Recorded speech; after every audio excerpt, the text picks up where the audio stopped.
A day's disobedience. Ngozi had always been a faithful and obedient servant of God. She followed his commandments, prayed daily, and attended church regularly. She was kind, generous, and humble. She had a good job, a loving husband, and 2 beautiful children. She was grateful for everything God had given her and never complained or doubted his will. One day, however, she was tempted by the devil. She received a message from an old friend, Chika, who invited her to a party at a hotel. Chika said it would be fun and that they could catch up on old times. Ngozi hesitated, knowing that the party would involve drinking, dancing, and other worldly pleasures. She felt a pang of guilt, but also a surge of curiosity.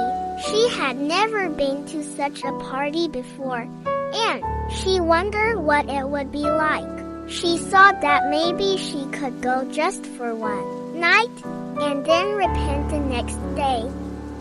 She convinced herself that God would forgive her, and that it would not harm anyone.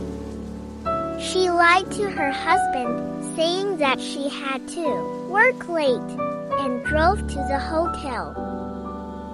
She met Chika and some other friends, who welcomed her warmly. They gave her a drink, and she took a sip. It tasted sweet and strong, and she felt a warmth in her chest. She took another sip, and another. She started to feel dizzy and happy. She forgot about her worries and responsibilities. She followed Chika to the dance floor, where the music was loud and the lights were flashing. She moved her body to the rhythm, feeling free and alive. She smiled and laughed, and enjoyed the attention of the men who admired her. She did not notice the time passing, nor the phone calls and messages from her husband.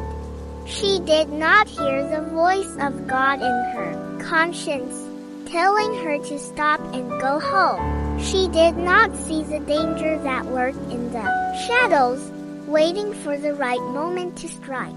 She only realized her mistake when it was too late. She was in a hotel room, alone with a stranger, who had drugged her drink and taken advantage of her. She felt a sharp pain in her head, and a dull ache in her body. She felt dirty and ashamed. She cried out for help, but no one came. She cried out for God, but he seemed far away. She managed to get dressed and escape from the room. She did not see the truck that was speeding towards her. She did not hear the horn or the brakes. She only felt a crushing impact, and then nothing. She woke up in a hospital, surrounded by machines and wires. She saw her husband, who was holding her hand and crying. She saw her children, who were scared and confused. She saw a doctor, who was shaking his head and saying that she had suffered severe injuries, and that her chances of survival were slim. She realized that she had lost everything. She had betrayed her husband, who loved her and trusted her.